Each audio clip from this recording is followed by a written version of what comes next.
Hello viewers, welcome to my channel. This is class 9th, chapter 6, lines and angles, introduction.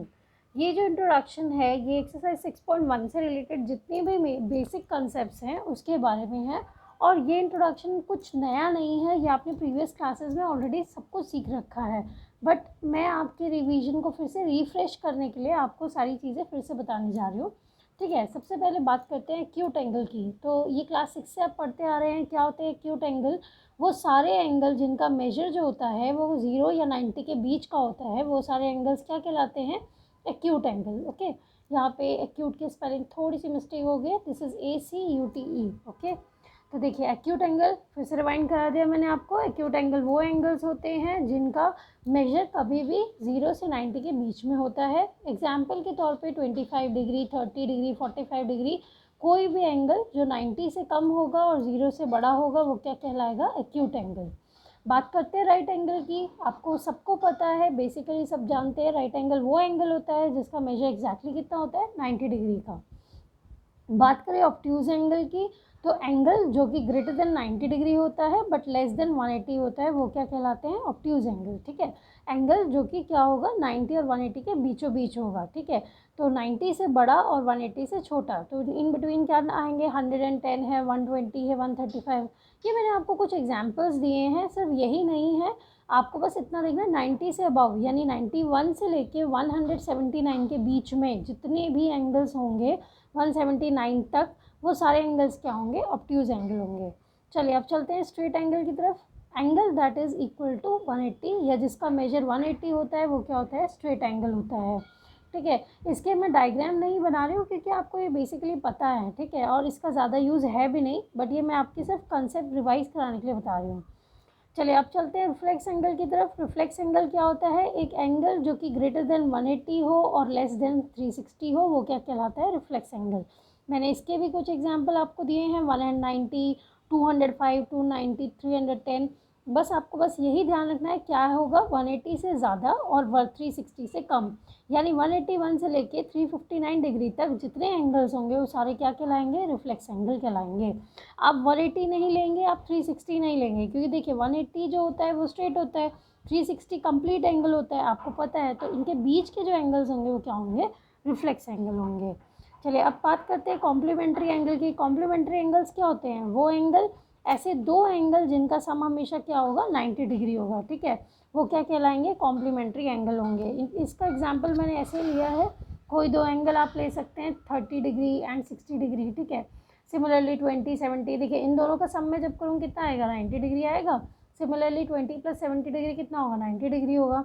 तो ये सारे ही क्या है, कॉम्प्लीमेंट्री एंगल हैं। ऐसे बहुत सारे एंगल हो सकते हैं। ठीक है, अब बात करते हैं सप्लीमेंट्री एंगल की। वो टू एंगल्स जिनके सम क्या होंगे, 180 डिग्री होंगे, वो क्या कहलाएंगे, सप्लीमेंट्री एंगल्स कहलाएंगे। एग्जाम्पल के तौर पे मैंने भी यहाँ लिया है 60, 120, then 330 degree and 150 degree.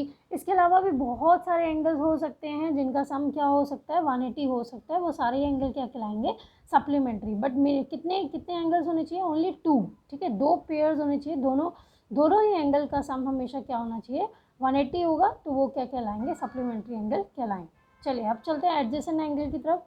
Adjacent angle क्या होते हैं, ऐसे दो एंगल्स जिनके बीच में क्या होता है, कॉमन वर्टेक्स होता है, कॉमन आर्म होता है। नॉन कॉमन आर्म्स जो होते हैं वो different side of the common arm होते हैं। ठीक है, वो दो एंगल्स के, ठीक है, किसी भी दो एंगल के।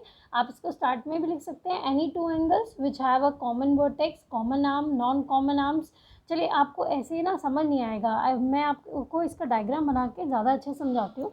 ठीक है, देखिए जैसे सबसे पहले आपने कोई भी एक दो, यहाँ पे हमने एक, ये हमारा क्या है, दिस इज़ अ रे। आपको क्लास जो है 6 में ही सारी चीज़ें बताई गई है। ये एक पॉइंट होता है, अगर वो एक तरफ एक्सटेंड किया जाए तो वो रे हो जाता है, अगर दोनों तरफ खुल जाएगा तो क्या हो जाएगी, लाइन हो जाएगी। ठीक है, तो यहाँ पर मैंने एक एंगल यहाँ से बनाया, ठीक है, और एक ये बनाया। ठीक है, आप देख पा रहे हैं यहाँ पे 2 पेयर्स ऑफ एंगल बन गया, एक तो ये बना और एक ये बना। ठीक है, तो यहाँ पे आप देख रहे हैं यहाँ पे जो दोनों एंगल्स हैं वो एडजेसेंट है। हमें कैसे पता चलेगा, उनके बीच में क्या होगा, कॉमन वर्टेक्स। वर्टेक्स क्या होता है, एक कोना। ठीक है, जहाँ से दोनों एंगल्स निकल रहे हैं। ठीक है, ये एंगल भी और ये एंगल भी, दोनों ही कहाँ जुड़े हैं, यहाँ जुड़े हैं, ये इसका कॉमन वर्टेक्स हो गया। और एक कॉमन आर्म होती है, ये आपका कॉमन आर्म होगी दोनों के बीच में, इसके लिए भी ये कॉमन है, इसके लिए भी ये कॉमन है, तो ये सेंटर में है तो दोनों के लिए कॉमन आर्म है।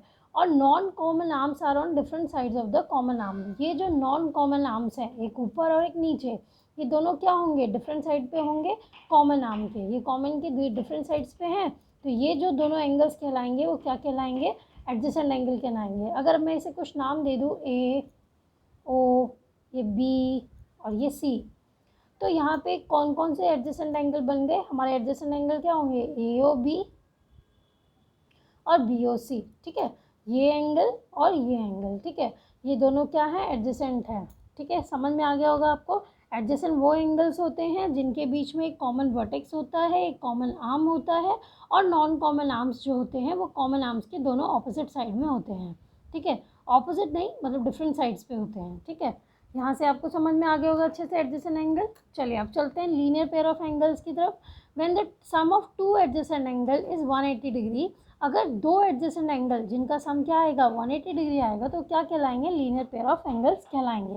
देखिए एग्जाम्पल के तौर पे मैं आपको जैसे डायग्रामेटिकली समझाऊँ तो ज़्यादा अच्छे समझ में आएगा। तो यहाँ पे हम क्या करेंगे, एक प्रॉपर देखिए, अगर यहाँ पे एक लाइन है, ठीक है, उसके ऊपर एक रे यहाँ पे कहीं टच कर रही है, ठीक है, ये यहाँ से निकल रही है ये रे, तो आप देख पा रहे हैं यहाँ पे दो एंगल्स बन रहे हैं, दो एडजेसेंट एंगल आ रहे हैं यहाँ पे। मान लीजिए 1 है और ये 2 है, तो एंगल 1 और एंगल 2 दोनों को मैं सम करूँ तो क्या आएगा, 180 डिग्री आएगा। क्यों, क्योंकि एक स्ट्रेट लाइन बन रही है।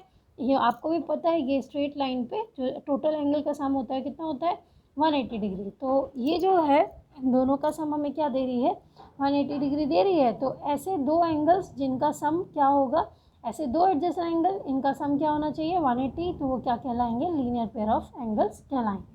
ठीक है, आपको ध्यान रखना है, ये भी एडजेसेंट है, ये भी एडजेसेंट है। डिफरेंस क्या है, यहाँ पे जो सम है वो 180 नहीं है, तो ये लीनियर पेयर नहीं है। लेकिन अगर दो एडजेसेंट एंगल अगर स्ट्रेट लाइन पे हैं और दोनों का सम हमें 180 दे रहा है, तो वो क्या कहलाएंगे, लीनियर पेयर ऑफ एंगल्स कहलाएंगे। ठीक है, चलिए अब आगे चलते हैं। यहाँ पे क्या है, सबसे हमारे पास है वर्टिकली ऑपोजिट एंगल। आपने क्लास 8 में भी पढ़ा है, 6th में भी पढ़ा है, 7th में भी पढ़ा है। वर्टिकली ऑपोजिट एंगल क्या होते हैं, अगर दो लाइंस जब इंटरसेक्ट करती हैं, मान लीजिए ये दो लाइंस है, एक ये है और दूसरी ये है,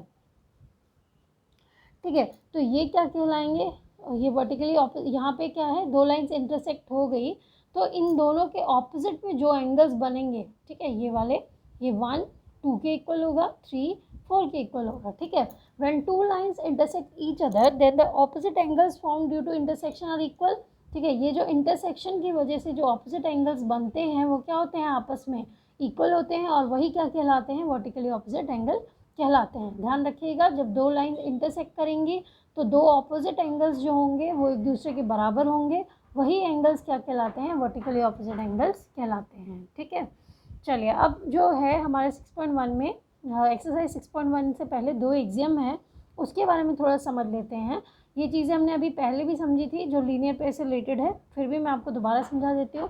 एग्जाम 6.1 क्या कहती है, इफ़ अ रे स्टैंड्स ऑन अ लाइन, मान लीजिए एक लाइन है, ठीक है, अभी मैंने आपको थोड़ी देर पहले ही बताया था, एक लाइन है, उस लाइन पे अगर कोई रे स्टैंड कर रही है, ठीक है, अगर कोई लाइन क्या कर रही है, कोई रे स्टैंड कर रही है इस लाइन पे, then the sum of two adjacent angles so formed is 180 degree. ठीक है, यहाँ पे इन दोनों का सम जो फॉर्म होगा दो एडजेसेंट एंगल का, वो कितना होगा, 180 डिग्री होगा, और यही चीज़ क्या कहलाती है, लीनियर पेयर ऑफ एंगल्स कहलाती है। तो एग्जाम 6.1 कहता है अगर कोई रे किसी लाइन पे जो है वो स्टैंड करती है तो पेयर ऑफ एडजेसेंट एंगल्स जो होंगे उनका सम कितना होगा, 180 डिग्री होगा। ठीक है, दूसरा एग्जाम हमें क्या कहता है, if the sum of two adjacent angles is 180 degree, अगर आपको दिया हुआ है कि अगर दो एडजेसेंट एंगल का सम क्या है, 180 है, तो then the non common arms of the angles form a line. देखिए यहाँ पे नॉन कॉमन आर्म्स कौन सा है, कॉमन आर्म तो ये है, नॉन कॉमन आर्म्स कौन से हैं, ये दोनों हैं, तो ये दोनों आर्म्स मिलके क्या बनाएंगे, एक लाइन बनाएंगे। समझ में आ गई होगी आपको एग्जाम 6.2। 6.2 क्या कह रहा है कि अगर दो एडजेसेंट एंगल का सम आपको 180 दिया हुआ है, तो जो नॉन कॉमन आर्म होंगी वो क्या बनाएंगे, एक लाइन फॉर्म करेंगे। ठीक है, तो दोनों एग्जाम आपको अच्छे समझ में आ गए होंगे। पहला एग्जाम देखिए, यहाँ पे जो बात सीधी हो रही है, यहाँ पे वो बात ऑपोजिट हो रही है।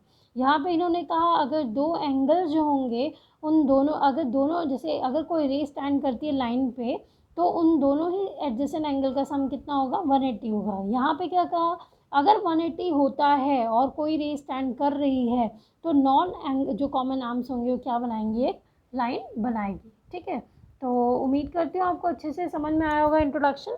कोई भी अगर दिक्कत होती है, आपको कुछ समझ नहीं आता है, तो आप कमेंट सेक्शन में पूछ सकते हैं। अगर आपको वीडियोज़ अच्छी लग रही हो तो लाइक, सब्सक्राइब, शेयर करना ना भूलें। Thank you so much for watching this video.